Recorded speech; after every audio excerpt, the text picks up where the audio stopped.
ಈಗಾಗಲೇ ಕನಕೋತ್ಸವ ನಡೀತಾ ಇದೆ. ವಿನೂತನವಾದಂಥ ಕಾರ್ಯಕ್ರಮ ಪ್ರತಿ ವರ್ಷ ನಾವು 15 ಬಾರಿ ಕನಕೋತ್ಸವ 15 ವರ್ಷದಿಂದ ನಡೀತಾ ಇದೆ. ಸುಮಾರು 72,000 ಜನ ಹೆಣ್ಮಕ್ಳು ಪಂಚ ಗ್ಯಾರಂಟಿ, ಮನೆಗೆ 5 ಗ್ಯಾರಂಟಿ, ಅದರ ಬಗ್ಗೆ ರಂಗೋಲಿಯನ್ನು ಬಿಟ್ಟಿದ್ದಾರೆ. ಈಗಾಗಲೇ 56,000 ಜನ ರಂಗೋಲಿ ಹಳ್ಳಿಗಳಲ್ಲಿ ಬಿಟ್ಟಿದ್ದಾರೆ.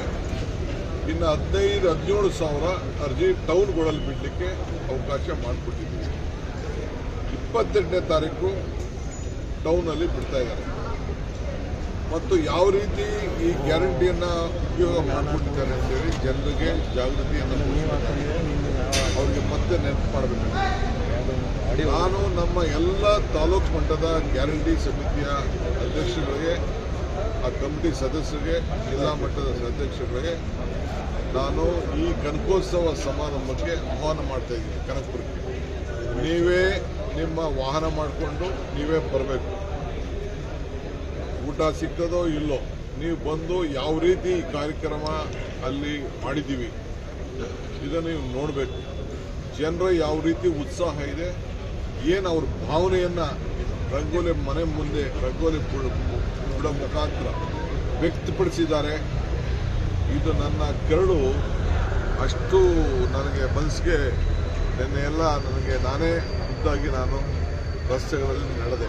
ಅವರ ಭಾವನೆ ಯಾವ ರೀತಿ ವ್ಯಕ್ತಪಡಿಸಿದ್ದಾರೆ. ಸೊ ಹಂಗೆ ನಾನು ಎಲ್ಲ ತಾಲೂಕಿನ ನಮ್ಮ ಗ್ಯಾರಂಟಿ ಸಮಿತಿ ಅಧ್ಯಕ್ಷರು ಮತ್ತು ಸದಸ್ಯರಿಗೆ ನಾನು ಪಕ್ಷದ ಅಧ್ಯಕ್ಷನಾಗಿ ಡೆಪ್ಟಿ ಚೀಫ್ ಮಿನಿಸ್ಟರ್ ಆಗಿ ನೀವು ಕನಕಪುರಕ್ಕೆ 28ನೇ ತಾರೀಕು ಟೌನಲ್ಲಿ ನಡೀತದೆ, ನೀವು ಬರಬೇಕು.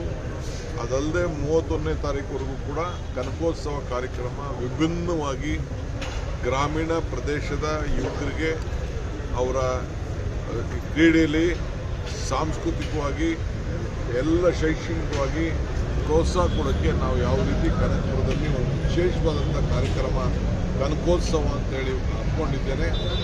ಈ ವರ್ಷ ಚನ್ನಪಟ್ಟಣದಲ್ಲೂ ಪ್ರಾರಂಭ ಆಯಿತು, ರಾಮನಗರದಲ್ಲೂ ಪ್ರಾರಂಭ ಆಯಿತು, ಮಾಗಡಿಲೂ ಪ್ರಾರಂಭ ಆಯಿತು, ಕುಣಗಲ್ಲಲ್ಲೂ ಪ್ರಾರಂಭ ಆಯಿತು.